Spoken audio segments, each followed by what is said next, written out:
President Trump has got a new primary challenge from the right in the form of Joe Walsh. Some complacent conservatives are laughing this off, but I don't think they should be so comfortable because life has been good to Walsh so far. We will examine Trump's real big challenge. Then the trade war heats up and Jimmy John's, the sandwich shop, gets into trouble for shooting an elephant. We will analyze the hubbub. All that and more. I'm Michael Knowles, and this is The Michael Knowles Show.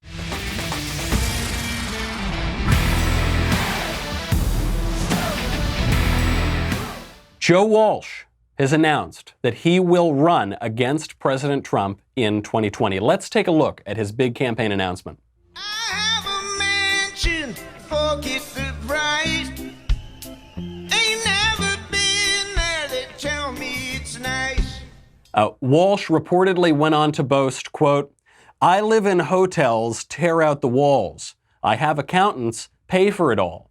They say I'm crazy, but I have a good time. I'm just looking for clues at the scene of the crime. Life's been good to me so far." I'm just receiving word now. President Trump is not being challenged by former Eagles guitarist and rock and roll Hall of Famer Joe Walsh. He's actually being challenged by a squishy one-term congressman. I'm very sorry for the confusion. Here is former Congressman Joe Walsh announcing his Republican primary campaign for president. And Joe Walsh joins us now. Good morning. Hey, George. Good to be with you. Have you reached a decision? Yes, and it's great to be with you. I'm going to run for president, and I'm happy to be on your show announcing my candidacy. George, no surprise, we've got a guy in the White House who's unfit, completely unfit, to be president. And it stuns me that nobody stepped up. Nobody in the Republican Party stepped up, because I'll tell you what, George, everybody believes in the Republican Party. Everybody believes that he's unfit. He lies every time he opens his mouth. You say that. You say everybody believes he's unfit, but one of the things the White House points to, and the president points to often, is just about every poll shows more than 80% support for the president among Republicans. They don't have an alternative. I'll tell you what, George, and look, I'm running because he's unfit. Somebody needs to step up, and there needs to be an alternative. The country is sick of this guy's tantrum. He's a child. Again, the litany, he lies every time he opens his mouth. Look at what's happened this week. The president of the United States is tweeting us into a recession. I can tell you, George, that most of my former colleagues up on the Hill, they agree privately with everything I'm saying. But then publicly. how do you explain why they stand behind him so strong? Because they're scared to death. They're scared. That's why they're doing. Every Republican believes that President Trump is unfit for office. Except, well, I'm a Republican and I don't think he's unfit for office. And I suspect many of you are Republicans and I suspect many of you don't think he's unfit for office. And actually, he's got really, really, really high approval ratings among Republicans. But at least Joe Walsh doesn't think that he is fit for office. He also goes on. I mean, this is the issue. What's the alternative? Because he goes on. He says, President Trump is having temper tantrums. He's behaving like a child. He's a little crazy child. You are doing what you are accusing President Trump of doing. When you say, he's behaving like a child, he's calling people names, that little child, that little temper tantrum, you are calling him names. You are speaking without any pointing to evidence, without citing any facts. You're just name calling. And actually, in the case of his first opening salvo, the statement he's making, I am running for president because, that statement is a lie. You said, I am running for president because everybody in the Republican Party opposes Donald Trump. That's an obvious lie. It's demonstrably untrue. First of all, the Republicans nominated him for president. Then they elected him president. Now, all of the polls show he has actually very strong support among Republicans. So if you're running because you think he's a liar, why would I vote for you? You are obviously a liar as well. That's your opening call. Joe Biden fell into this same trap. Joe Biden, when he launched his presidential campaign, the first line of his campaign was about how President Trump called neo-Nazis good people in Charlottesville. And Joe Biden is going to restore character and integrity because he's not going to lie to you and he's not going to be a vicious bigot such as that. What character? Your first line to the American people is a lie. What is the alternative? When we look at this guy, Joe Walsh, frankly, I would rather the Eagles guitarist be the nominee rather than this one-term congressman. When you look at him, you have to ask, why would anybody believe that this guy is better suited to be president than Donald Trump? I'm not saying Trump is the greatest president in the history of the world. I'm not saying he's the be-all and end-all. I'm just asking, why is this guy any better? There's another Republican running against Trump. It's a so-called Republican. He's not a real Republican. Bill Weld, former governor of Massachusetts.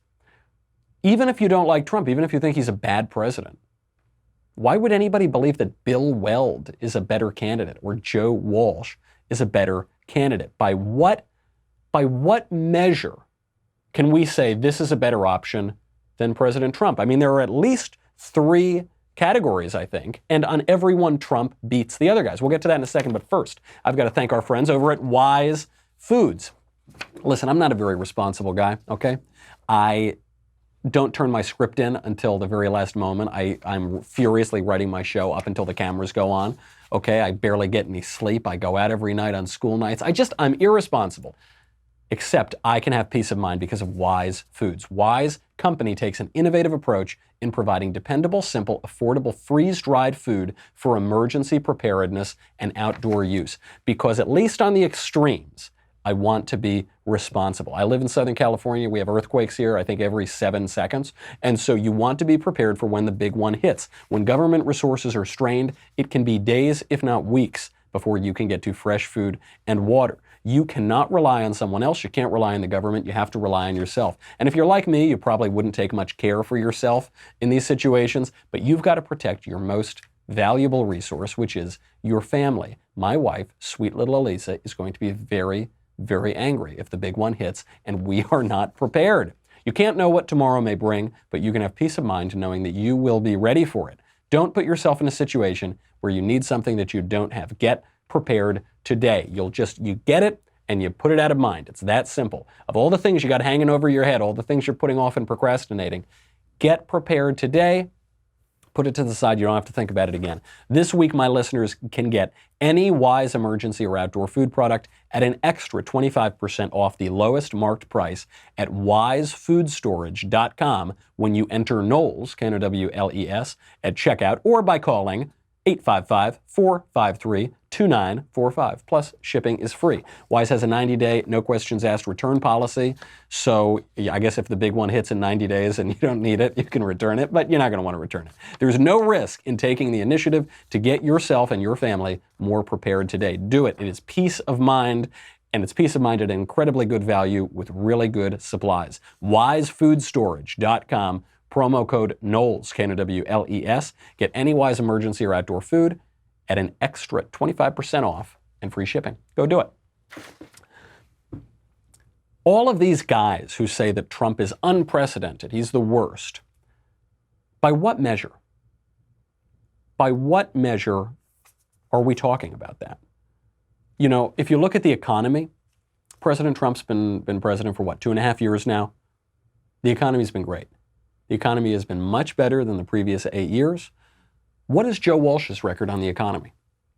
Why am I supposed to believe that we've currently got a president who's had a lot of economic growth in 2.5 years? He's a billionaire. He's built many successful businesses. He's been in the public eye for 40 years as a successful businessman. Why am I supposed to think that a one-term congressman is somehow this economic genius and the billionaire who turned the economy around is a dolt? Why am I supposed to believe that? Joe Walsh doesn't really have any record to compare this to. He ran for Illinois State House of Representatives twice and lost, and then he was a congressman for 2 years. But at least while he was a congressman, not that Congress has a big say over the economy was terrible. Why else are we supposed to believe Walsh or Weld or anybody else is supposed to be better than Trump? Is it because of these supposedly crazy things that Donald Trump says? He does say crazy things. He says funny things. The other day, he was talking about a trade war with China, and he said, I have to fight this trade war with China. Then he looked up to heaven and he said, I am the chosen one. I am the one who's going to take on China. He was joking. He was kind of laughing at the time. The reporters were laughing. He talked about how he was joking afterwards. He makes jokes. I mean, he's a TV star. He's made jokes his whole life. He'll use the phrase very stable genius. He'll tweet about covfefe, right? This is a guy who tells jokes. It's pretty clear. Joe Walsh has also said plenty of crazy things when he's not joking. Here is Joe Walsh giving an endorsement on film of giving 4-year-olds mortar and grenade training after he got duped by Sacha Baron Cohen. The intensive 3-week kindergarten course introduces specially selected children from 12 to 4 years old to pistols, rifles, semi-automatics, and a rudimentary knowledge of mortars. In less than a month, a first grader can become a first grenader. In less than a month, a first grader can become a first grenader. And he's not even joking. He's reading an obvious comedy script that Sacha Baron Cohen wrote for his Showtime show, Who is America? And Joe Walsh, so thick, he doesn't even realize that he's reading a comedy script. So if you're talking about the crazy things he says, I don't think this guy's a better choice than Trump. It's hard to find someone who's said crazier things than Donald Trump. And somehow, the one guy who, Bill Kristol is now supporting or retweeting, the one guy that anti-Trumpers are supporting for president, has said crazier things than Donald Trump. Well, then what is it? Is it the tweets? Is that why we're supposed to vote for some guy over Trump because Trump sends crazier tweets? Here, too, Joe Walsh has a much more incendiary record than President Trump, and George Stephanopoulos in this interview called him out for it. You said you want to make the case against the president. The question is, are you the best messenger? You said you want to make a moral case against the president. Here's what the Washington Examiner, conservative newspaper, said in response to your potential candidacy this week. There's the matter of his history of being Trumpier than Trump. He's made a living on peddling the same sort of demagoguery, conspiracy mongering, and right-wing bomb throwing for which he now condemns the president. Your response? I helped create Trump. And George, that's not an easy thing to say. Look, we were divided before Trump. I went to Washington 8 years ago, the part of the Tea Party class, wanted to shake Washington up. I got involved in the battles, and there were plenty of times where I went beyond the policy and the idea differences, and I got personal, and I got hateful. You did provide aid and comfort for the kinds of things he was saying. You mentioned Obama. You called President Obama Muslim, an enemy, a traitor, and you often spoke out on racial themes. I want to show a couple of tweets that you had right there. Number one, we lowered the bar for Obama. He was held to a lower standard because he was black. That was just in 2017. And then a few months after that, not just President Obama, Senator Kamala Harris said something really dumb. Meh. If you're black and a woman, you can say dumb things. Lowered the bar. That is kind of textbook racism and sexism. Well, again, Well, never mind. I'm sorry. So even when you're talking about Twitter, this guy has said more incendiary things. And I don't just mean to call out Joe Walsh. Who cares about Joe Walsh? Joe Walsh is going nowhere. I'm saying it because, in a way, everyone challenging Trump is a sort of Joe Walsh. Everyone challenging Trump has their own Twitter history, has said stupid things on camera, has a weird personal life. All of them. Is it the character? I mean, just look at character, right? If you just look at the personal lives, Trump always gets knocked for his personal lives because he's been married multiple times and he's been divorced and all of that. Well, here too, Joe Walsh, who is a stand-in for the Trump opponents, Joe Walsh probably doesn't want to throw many stones. He's divorced. He's remarried. His wife sued him because he didn't pay child support. He then filed a motion with a judge to try to stop paying child support because he was unemployed.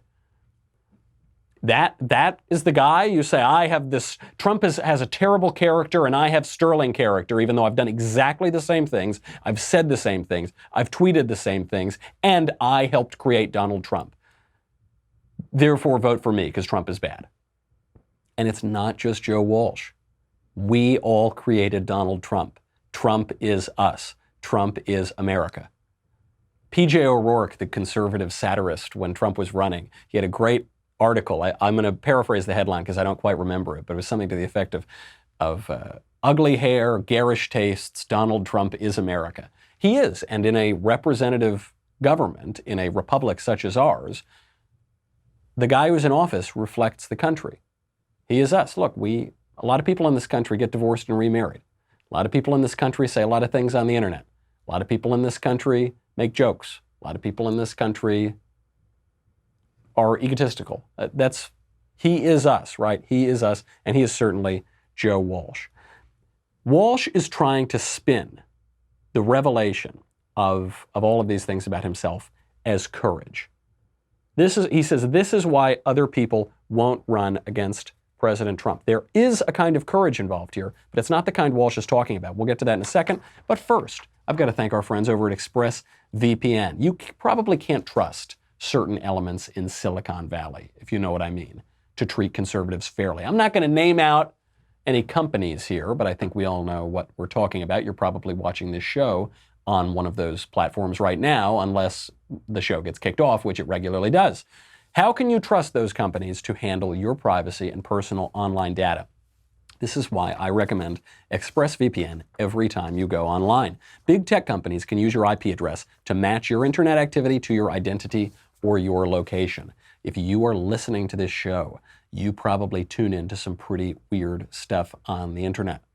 So you probably don't want your browser history being publicized for all those dark, crazy websites like dailywire.com. You just don't want it. You don't want it being publicized. That is why I love ExpressVPN. Search engines and media sites cannot see my IP address at all when I use ExpressVPN. My identity is masked and anonymized. It has the added benefit of encrypting 100% of your data to keep you safe from people who you don't want to have your data. And I'm joking a little bit, of course, but I'm deadly serious about online privacy and data. People don't think about it that much because you just go on the internet, you think, oh, everything's free.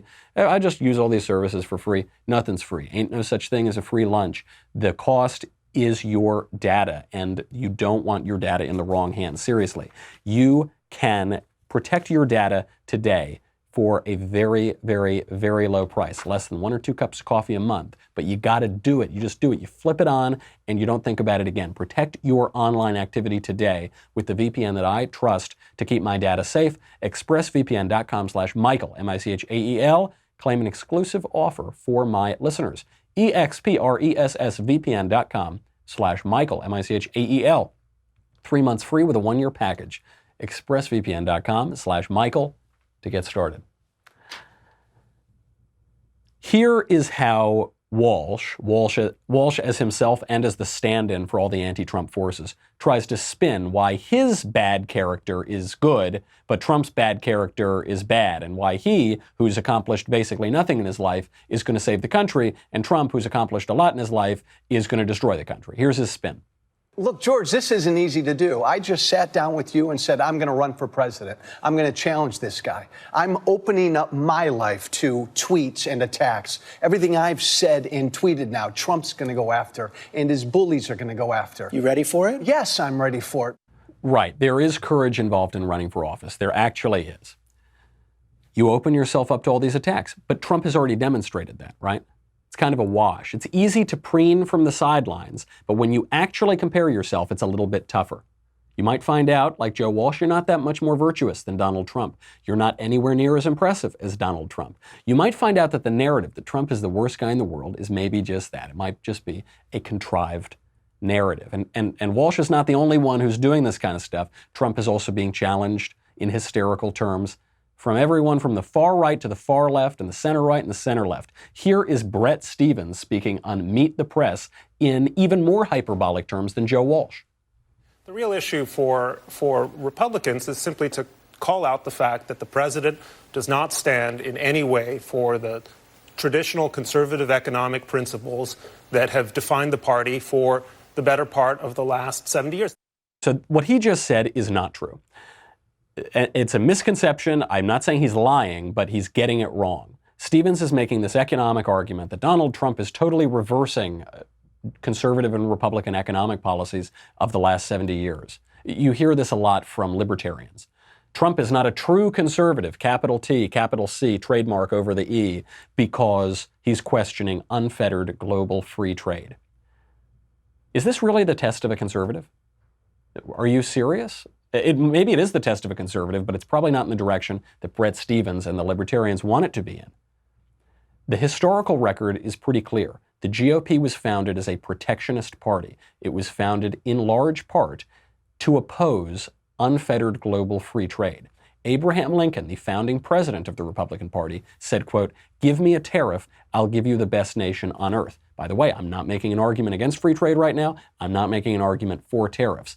I'm making an historical observation that the GOP and conservatives generally have not always been the party of unfettered global free trade. Actually, they've only embraced that fairly recently and for a short period of time. Russell Kirk, who wrote The Conservative Mind, he identified free trade as one of the great threats to conservatism. Russell Kirk's book is one of the founding books of the modern conservative movement in America. What happened? After World War II, because we were fighting a Cold War against Soviet communism, you had a lot of conservatives embrace global trade. That was to win the Cold War. That was to draw a distinction with the command economy of the Soviet Union. But in politics, we don't just live as abstracted brains floating in the sky somewhere. It's based on circumstances. When circumstances change, then our strategies and our tactics change too. Sometimes our enemies change, our opponents change. So you had basically from the 1980s and into the 90s, you had the conservative orthodoxy on global unfettered free trade. And that's pretty much when it ended. I mean, you're looking at like maybe 20 years of that opinion. Then pretty quickly you had conservatives sounding a warning cry on global trade arrangements for the past 20 years. Why? Because while there has been a lot of advantage to certain trade arrangements, there has been a big disadvantage to many others. And this includes China, which we'll get to in a second, because the trade war with China is heating up. There's a lot of misinformation going on about that. So unlike what Bret Stephens is saying, you're not talking about upending 70 years of conservative opinion on economics and trade.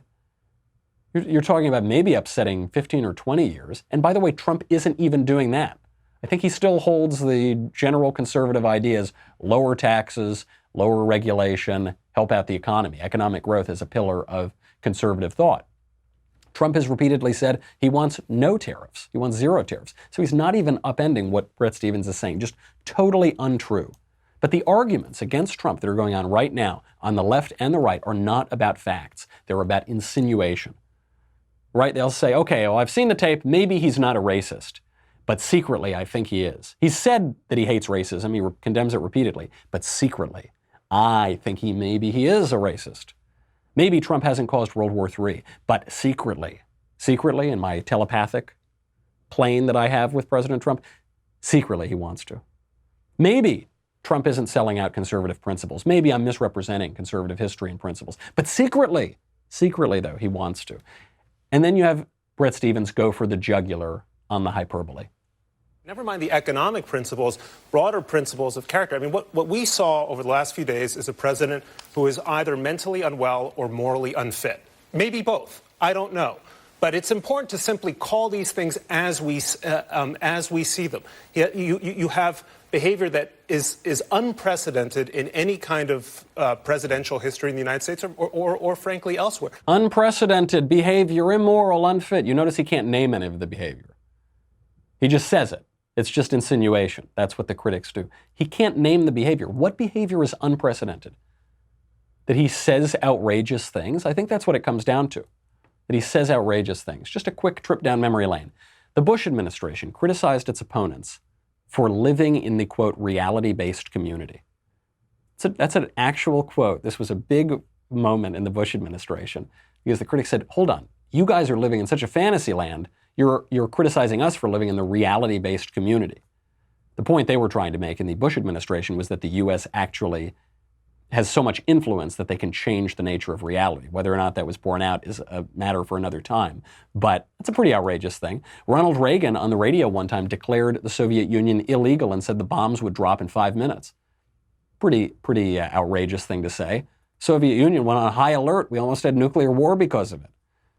Lyndon Johnson said disgusting things. One time, more than one time, he whipped out little Lyndon Johnson in cabinet meetings. He held other meetings on the John Kennedy, pimped out his interns to his staffers in the White House swimming pool. Pretty outrageous behavior. Whatever Trump is doing, I don't think it's unprecedented.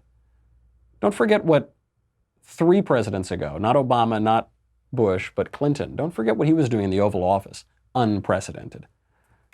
Bret Stephens, hysterical. No facts here. Just insinuation. And then we get on CNN, on reliable sources, the most ironically named TV show in television history, you get a psychiatrist named Dr. Alan Francis, who has really just gone for it. He's done with all this mild-mannered talk. He's saying Trump is Hitler. Well, I think that medicalizing politics has three very dire consequences. The first is that it stigmatizes the mentally ill. I've known thousands of patients. Almost all of them have been well-behaved, well-mannered, good people. Trump is none of these.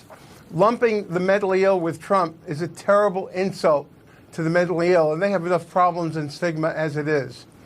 The second issue is that calling Trump crazy hides the fact that we're crazy for having elected him, and even crazier for allowing his crazy policies to persist.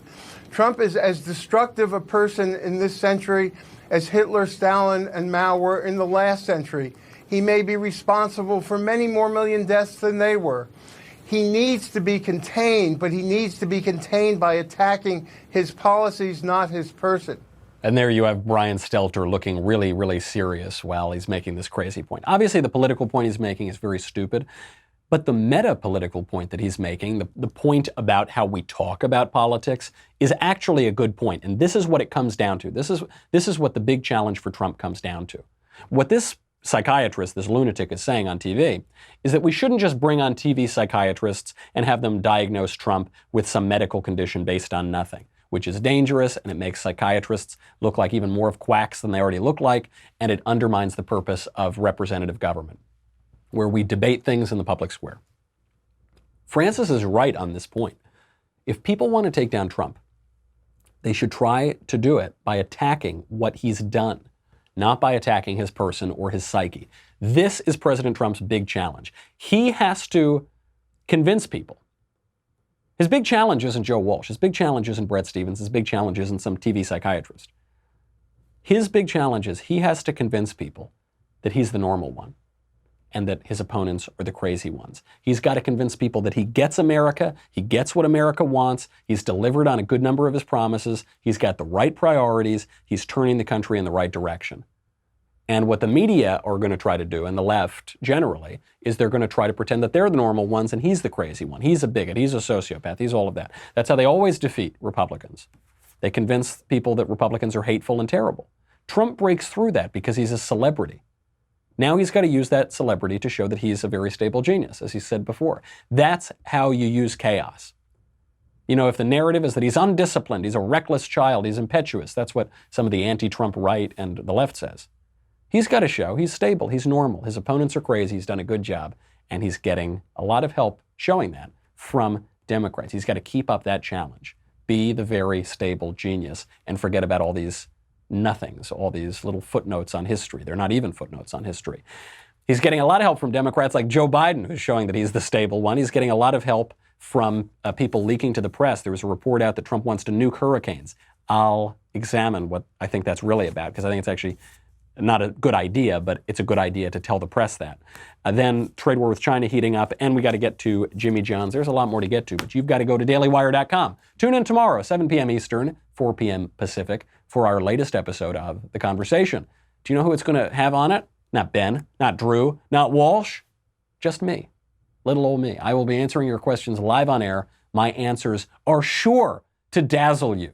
They'll at least dazzle me. I don't know if they'll dazzle you. Tune in. The episode is free to watch on Facebook and YouTube. Only subscribers can ask the questions. Subscribe to Daily Wire. Get your questions answered by me tomorrow, Tuesday, August 27th at 7 p.m. Eastern, 4 p.m. Pacific, and join the conversation. Head on over to dailywire.com. We got a whole lot more to get to.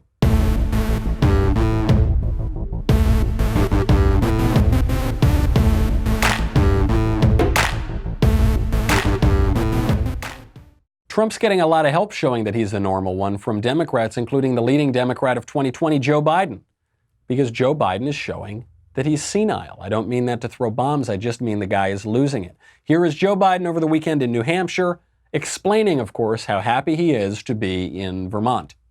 I'm back. I've been here a number of times. Last time was, I think, all the way back in 2014, but I've been here before that. I love this place. Look, what's not to like about Vermont in terms of the beauty of it? And what a neat town. I mean, this is sort of a scenic, beautiful town. The mayor's been a good guy, and everybody's been really friendly. I like Keene a lot. He's not in Vermont, and Vermont is not a town, it's a state. He somehow managed to screw up every single thing he said in that statement. Been here a lot of times, been to Vermont, been here how many times? 3 Joe times. He's not looking great. And it's not just Joe Biden. I don't just want to pick on him. It does tell you something, the front runner of the Democratic primary is losing his marbles, but it's not just him. Here's a DNC speaker, William Barber, explaining how socialism is endorsed by both the Constitution and the Bible. We embrace moral language. We must ask, does our policy care for the least of these? Does it lift up those who are most marginalized? He's got kind of a strange outfit on anyway. That's already got you a little bit on guard. Justice. That is the moral question. If someone calls it socialism, then we must compel them to acknowledge that the Bible must then promote socialism. Is that right? I'm not so sure about that, Reverend. Is he a reverend? I don't know. Because Jesus offered free health care to everyone, and he never charged a leper a copay. Yes, God healed the sick. The Messiah healed the sick. I don't think he upended the Roman healthcare system, though. It's time for us to say, if you want to have a moral debate, bring it on, baby. The Bible says that the nation will be judged by how it treats the poor and the sick and women and the immigrant. The Bible says that God makes it rain on the just and the unjust alike. If you want to call caring for folks socialism, then the Constitution is a socialist document because it calls us to promote the general welfare and to establish justice. What on earth? He's just saying words that don't seem to me. He says, well, the Constitution is socialist because socialism is good and the Constitution says it should be good. So, checkmate, capitalists. The Bible says that it will rain on the just and the unjust alike, which is an observation about the nature of reality, that good things happen to bad people and bad things happen to good people. Socialism, ha, gotcha. Checkmate. Christians, checkmate. Constitutionalists, what on earth does that mean? He's not saying anything other than socialism is moral. And I mean, we could debunk the Christian argument, the constitutional argument for a long time, because all of these people who I suspect have never cracked so much as the spine of a Bible once in their lives, when they talk about how Jesus was a socialist, they never mention the scene when Jesus rebukes his apostles because they don't want him to use expensive perfume on his body. They want him to sell the perfume and give all the money to the poor. And he says, the poor will always be with you, but I will not always be with you. Give me the nice perfume. They seem to forget that scene. They seem to forget the parable of the talents, which I refer to as the parable of the hedge fund manager, where the good master rewards the guy who got a good return on his investment, and he casts the unprofitable servant into outer darkness where there's weeping and gnashing of teeth. You could go on and on and on. As for the Constitution, it's unbelievable. Obviously, there's nothing in the Constitution that would even remotely suggest socialism. So they just have to go and they say, in order to promote the general welfare, which is in the preamble, and they say, see, and I think socialism promotes the general welfare, so there you go. I mean, that kind of craziness turns people off. And so I think President Trump is having a decent time showing that he's a normal one. He's got to keep that up. And one way he's doing it, by the way, speaking of crazy stories, is pretty counterintuitive, but I like it, and nobody has given this read on it, as far as I can tell. President Trump is pushing back today on reports that he wants to nuke hurricanes. This story came out on Sunday that Axios reported that Trump wants to nuke hurricanes. Here's the report. Quote, Trump said, I got it. Why don't we nuke them? According to one source who was there. They start forming off the coast of Africa as they're moving across the Atlantic. We drop a bomb inside the eye of the hurricane and it disrupts it. Why can't we do that? The source added, paraphrasing the president's remarks. Then the source allegedly said, you could hear a gnat fart in that meeting. People were astonished. After the meeting ended, we thought, what the F? What do we do with this? The source told Axios. And then Trump dismissed these claims this morning on Twitter. He said, quote, the story by Axios that President Trump, he refers to himself in the third person, of course, the story that President Trump wanted to blow up large hurricanes with nuclear weapons prior to reaching the shore is ridiculous. I never said this, just more fake news. So what's going on? Did he say it? Maybe. I'm not convinced he didn't say it. Does he really want to nuke hurricanes? I don't think so. He benefits from pretending that he's crazy and from people thinking he's crazy. I don't think we have any evidence that the president would use a nuclear weapon to stop a storm or ever use a nuclear weapon. But I think he may have said it. Why? I think he may have said it to identify leaks. Because what would it benefit Trump to say this, especially if he's not going to do it? It would benefit him to say it because depending on who's in the room, he could make that statement and then assume that it's so outrageous that it would leak to the press. And then you can tell because the source is being quoted here. So it's not just that it's on background. They're actually using the direct quote. From that, it could help to identify leaks. The White House has been incredibly leaky, and the White House has also gotten better and better at governing itself. There was so much chaos early on. There has been more order brought to the White House since those early days. I wouldn't be surprised if this nuking the hurricane story has nothing to do with weather, nothing to do with nuclear weapons. It's all about identifying the leaks in the White House, which is very important as more and more people from Trump's orbit turn on the president. Now, speaking of something that actually matters, we've got to get to China. This trade war has been so misrepresented. Most people have no idea what's going on. Part of that is because trade negotiations are extremely boring and they're extremely complicated and all shallows are clear. And if you think that there is a simple answer to our trade relationship with China, you are completely out of your mind. That the only wrong answer on trade is that it's simple. It's really, really not simple. This trade relationship has been pretty poisoned since 2001 when we stupidly let China into the World Trade Organization. We had no leverage on it whatsoever. It was completely unlike our letting other economies in, South Korea or Japan, where we had military leverage over them. We were providing a lot of their defense. They were relatively small economies. We could manage that relationship. China, not the case. They had over 1 billion people, huge economy. Obviously, they don't rely on our military protection. From the beginning, this was a tough problem. They've been cheating from the beginning. They've been stealing our property, illegally subsidizing steel and aluminum, stealing our jobs by illegally devaluing their currency. So it's not just that it was the natural flow of market forces that took some of our manufacturing jobs away to the tune of 3 million or more. That's not what happened. We would have saved millions of jobs had we stopped them from illegally devaluing their currency, which violates the World Trade Organization treaties, and it's something that we can't really fight against because if we devalued our currency, the world would spin into economic chaos because we are the superpower, we are the global reserve currency. I'm not even scratching the surface on how complicated this trade relationship is. I'm just telling you it's very complicated. And so when people say, drop the tariffs, that is just nonsense. That is not an adult way to handle this. So this trade war has been heating up. It's been tit for tat, tit for tat. China goes hardcore in its negotiating position. People walk away from the table. Things are looking really bad. President Trump has to face re-election in 2020. Then, apparently, allegedly, China called the White House over the weekend and asked the White House to get back to the negotiating table. Why? Because President Trump said, rather than backing down on the tariffs, which he also signaled he might do, that he would raise the existing duties on $250 billion worth of Chinese products to 30% from 25% starting on October 1st.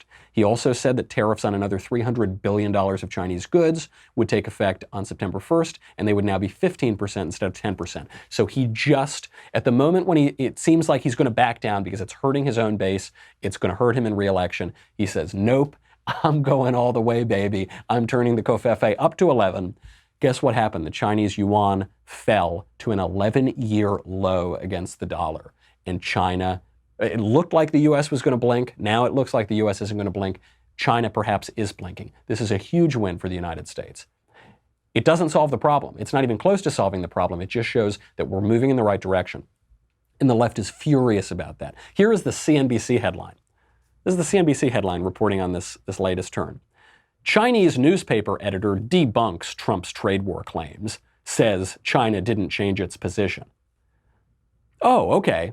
Well, if the Chinese newspaper editor said, what newspaper was that, by the way? Could you, okay, let me see. Hu Zhixin is editor-in-chief of the Global Times, a tabloid under the People's Daily, which is the official newspaper of Communist China. It's the official party newspaper. Oh, you're saying that the Chinese government disagrees? The Chinese government doesn't want it to become clear that the U.S. has just won its position on the trade war? Wow, that's so... I wouldn't have expected that. Thank you for reporting that, CNBC, for carrying the Pravda of China and their propaganda against the United States. It's ridiculous. This is good news. I mean, I hate agreeing with Chuck Schumer on anything. The only place I've probably ever agreed with the guy, two places, on the Iran deal and on this trade war with China. He said not to back down. It requires a lot of political courage for President Trump not to back down on this issue. But it's very important that he doesn't. I think if he does blink, if he does back down, actually it will hurt him in the 2020 presidential election because it will show he's weak, and he's weak on one of the biggest issues facing our country and one of the biggest issues he talked about on the campaign trail. The other reason I think he shouldn't back down is I think he's going to win. And I don't think that Americans are going to vote based on bean counting. I don't think that we're going to vote because GDP is a little bit lower. If we go into an all-out recession, we might have some trouble in re-election. But otherwise, people want to win. They want to solve this problem. They want someone to fix it. Neither party has done it for 20 years. And they want Americans to be respected, American jobs, American manufacturing. They want to make America great again. This was Reagan's call in the 80s, actually pursuing similar policies. This is Trump's call now. I think it'll work. You got to stay strong. He's done a good job so far. It's probably the highlight of his administration, even though some nervous Nancys on the right who are clutching their pearls and who are nervous that their stocks are going to tick down a few days out of the week are saying that he should give up and let China eat our lunch. Terrible idea. Speaking of eating lunch, I got to close today on Jimmy John's, one of my favorite sandwich shops. Huge fan of Jimmy John's. Now I'm sort of even more a fan of Jimmy John's because the founder of Jimmy John's, Jimmy John Liautaud, I didn't know his name was Jimmy John, but that's great. I really like that. He was caught in a photo hunting. And this is causing calls for a major boycott on Jimmy John's, one of the great sandwich shops. Part of the outrage is that he was hunting an elephant, and people don't want you to hunt elephants. Now, this crops up every time someone goes and hunts big game. The hysterical left, the environmentalist left, the backwards left throws a fit about it. They don't point out that big game hunting is actually serving the purposes of conservation because it costs tens of thousands, if not $100,000, to buy the licenses to kill these animals. These animals are usually not reproducing anymore. In some cases, like when you're hunting rhinoceros, they're actually taking a toll on the population because they're not reproducing and they're harming younger animals who could be reproducing. None of that is included. None of that is mentioned. That the conservation movement was founded out of a love of hunting. None of that is met. It's just the emotional appeal. How awful it is to kill a beautiful elephant. I love elephants and it's terrible. It's good to hunt certain elephants. It's a good thing. It's not even just an okay thing. It is a positive good. Because you can protect other elephants. We need to shoot the elephants so we can protect the elephants. We need to protect the elephants so we can shoot the elephants. Just to show you the moral backwardness of this, you have Mark Hamill, Luke Skywalker, tweeting out, thumbs up to a boycott of all Jimmy John's restaurants, with apologies for posting this obscene photo. It's the obscene photo of the owner of Jimmy John's with the elephant. A few months ago, it came out that Mark Hamill sent aggressive text messages and notes to his son's girlfriend, begging her and pressuring her and intimidating her to kill her child because Mark Hamill's son knocked up the girl, and Mark Hamill insisted that the girl go to an abortion clinic and murder her own child, his own grandchild. That would be good. And he was saying how awful it would be if she wouldn't do that. This is a grown man, a millionaire actor, pressuring some poor girl to kill her own child, his own grandchild. That's a good thing. But the idea of killing an old elephant is unthinkable, unspeakably immoral. This is the moral backwardness of the left. They hate people. They love animals. They hate conscious beings. They love unconscious beings. I love elephants. Elephants are my favorite animal. It's the only animal I want to go see at the zoo. I like appreciating the beauty of elephants. If an old elephant is going to die anyway, no one here gets out alive, I'd much rather some hunter goes out and kills it and gives a lot of money to conservation, then cuts the thing's head off and puts it on the wall, and I get to admire the beauty of the elephant head. I'd much rather do that. I'd also much rather protect human beings. I think that's a good thing to do too. But we're in a culture that is very confused. I can't even say it's just the fault of materialism. It's just the fault of atheism. It's just the fault of environmentalism. It's not, because it's so confused. It doesn't make sense. If we're all just meat, if we're all just clumps and blobs of cells, then it doesn't matter if I kill the elephant, and it doesn't matter if I kill the baby. If we all have souls, if we're all totally dignified, and the mouse is just as dignified and valuable and a creature and in the image of God as a man is, then we shouldn't kill either the animal or the human. Obviously, humans are built to eat meat. Most people still eat meat, so I don't think that's the argument people are making. Then there is the traditional argument that man has dominion over the sea and over the air, that man is a steward of his natural environment, that all the animals are here for us to be stewards of, that the animals are here for our pleasure, for our enjoyment, and we don't want to be cruel, and we don't want to be gluttonous, and we don't want to ravage our environment, but we want to protect it for us. That's the traditional idea. And that's the only idea, it seems, that everyone agrees we need to get rid of. And they're pursuing just other kind of incoherent versions of it. It's just outrageous, and the outrage comes up every single time. Maybe we should, instead of posting around the photo of this lovely elephant, which is going to provide meat to people, possibly, it's going to provide beauty to people when it's put up on a wall, and it's going to provide money to conservation. Instead of sharing that as the image of gross immorality, maybe we should all tweet at Mark Hamill, send him a picture of a little baby and say, maybe we should boycott the Mark Hamill movies. Maybe we should boycott the Star Wars movies for a genuinely immoral act compared to this moral confusion on the question of environmentalism and beautiful animals. That's our show. That's a big challenge, not just a big challenge for Trump. It's a challenge for all of us. We are in a representative government. We are in a republic. The government reflects us. We are the government. We are the people. If you want to make a change, you got to change yourself. If you want to make sense, you got to make sense yourself. If you want to recapture a culture that will make America great again, that starts with you. A big challenge, not just for Trump, but for all of us. That's our show. Come back tomorrow. In the meantime, I'm Michael Knowles. This is The Michael Knowles Show. See you then.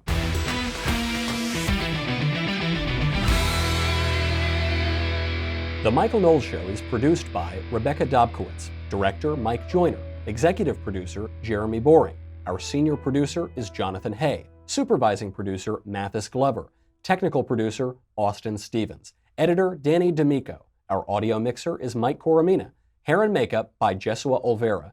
Production assistant Nick Sheehan. The Michael Knowles Show is a Daily Wire production. Copyright Daily Wire 2019. Hey everyone, it's Andrew Klavan, host of The Andrew Klavan Show.